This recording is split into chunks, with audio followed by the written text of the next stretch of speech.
From Hollywood, it's time now for... Johnny Dollar. Joe Parker, Johnny, Surety Mutual. Oh, hi, Joe. What's on your mind? A gorgeous doll named Dolly McLean. Remember? Sure. The Champagne Dream Girl. Yeah. Dancing darling of the roaring 20s. Finally married Barnaby Cronin, didn't she? Right. And for a wedding present, he bought her the Circle of Fire. Oh, yeah. One of the 5 most beautiful necklaces in the world. Diamonds and emeralds. Worth $500,000. It's been lying in a bank vault for the last 10 years since Barnaby died. We carry the insurance. So? She's coming out of seclusion, Johnny, giving a party. Just like the old days, she says. May go on for a week. Her last fling. And she's going to wear the Circle of Fire. Uh-oh. Get the picture? Gallons of champagne, everything mixed up, crazy. And that old lady with $500,000 around her neck. Target. You've got a problem, Joe. Johnny, we've got a problem.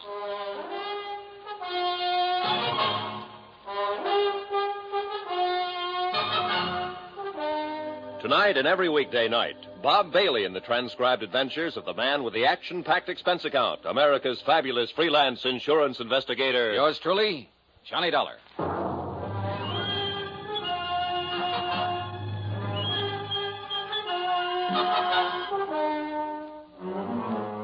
Expense account submitted by Special Investigator Johnny Dollar to the Home Office, Surety Mutual and Trust Company, Hartford, Connecticut.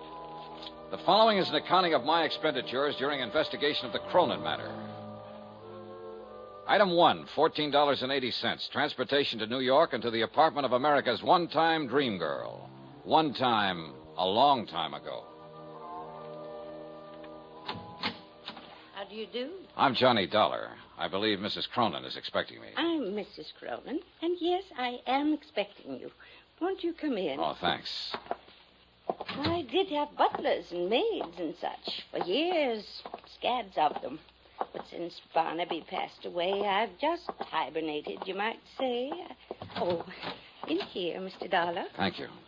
10 years now in this same little apartment. As you can see, I've just been living like a little mouse. It looks very comfortable. Oh, I suppose it's comfortable enough, but... Oh, Sylvia, I'd forgotten you were still here. Mm-hmm. But not for long, Mrs. Cronin. Oh, no. Please stay. We'll have some tea or sherry or something as soon as... Oh, you two, do you know each other? No, I'm afraid we don't. Oh, but of course not. How could you? Sylvia, this is Mr. Dollar. Miss Blake. How do you do, Miss Blake? Hello. Mr. Dollar's here to talk to me about, something or other.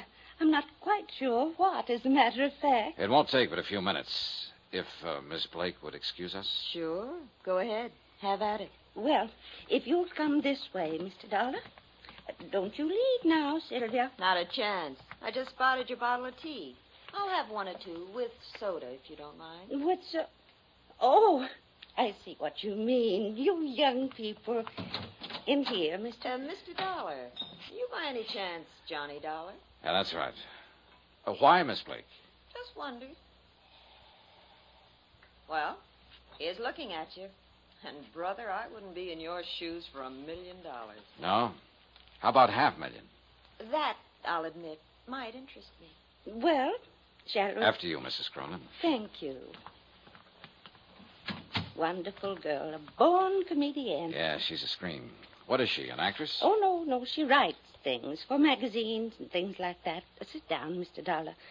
She came to interview me one time. That's how I met her. I see. She wrote a piece about my necklace, the Circle of Fire. Sylvia Blake. Oh, sure. Articles about gems, famous stones, jewel robberies. That's her. Oh, she's fascinated by the subject. She's coming to my party. Oh?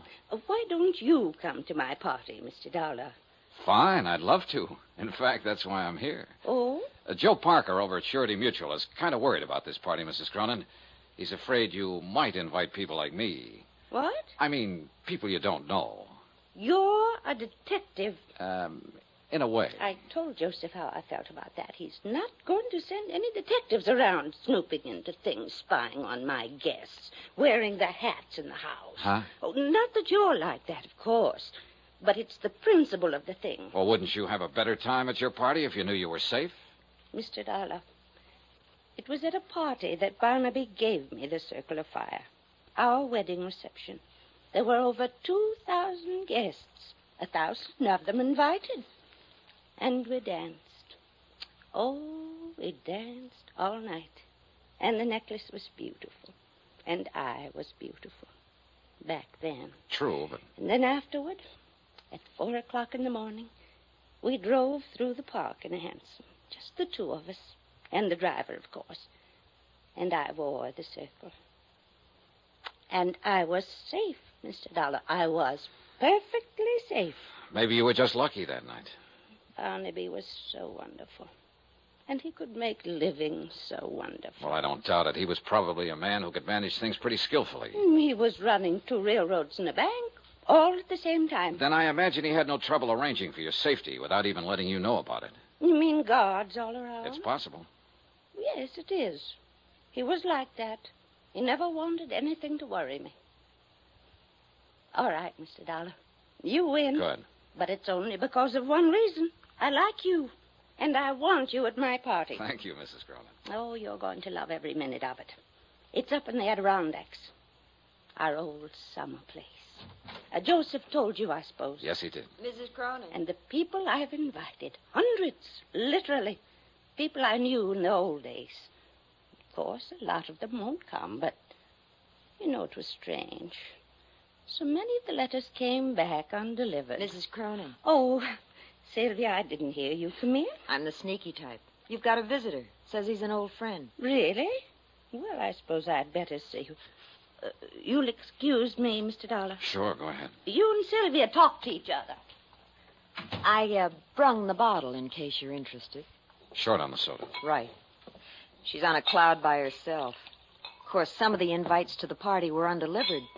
Those beautiful people had a habit of dying young. Say when. When? Who's the visitor? I'll guess with you. Looks like an overgrown leprechaun. Said his name was Shorty Weber. Shorty Weber. You know him? I know of him. An old-time song and dance band, among other things. She probably worked in a show with him back in those dear dead days. Anyway, he's got an invite clutched in his sweaty little palm. Another freeloader, I suppose. Aren't we all? I am, yes. Not you, though. You're working your way. Isn't that what you're doing, one way or another? Meaning? A magazine article, just in case. Written right on the spot. Attempted theft of the Circle of Fire. Clever jewel Why thief. do you say attempted? I'm working my way, remember? Sure, I remember. But it won't be attempted, Johnny. Somebody's going to get that necklace before the weekend is over. I'll bet on it. Would you care to name any names? Pick a name off the guest list. Any name. Suppose I pick Sylvia Blake. You're the detective. You've dug up and written up every big-time jewel theft over the last 50 years. You're bugged on the subject. Obsessed with beautiful gems. Fits my personality. I'm rather beautiful, too, in a brittle and glittering sort of way. Don't you think so, Johnny? I think you work pretty hard at that tough act. Maybe. And I think you'd give your right arm to own that necklace. Going after that would really be going for the big one. Going for broke. And somebody will do it, Johnny. Wait and see. She left a few minutes later with the bottle under her arm and a chip on her shoulder. With the girl gone and the scotch gone, there seemed to be no point in me hanging around any longer. So I went looking for Mrs. Cronin to say goodbye. I didn't find her, but I did find her caller, Shorty Weber. He didn't hear me come into the room. He was too busy. He was hunched over Mrs. Cronin's writing desk going through her mail. You won't find it there, Shorty. Who's that? Hold it, Shorty. Don't try to reach for it.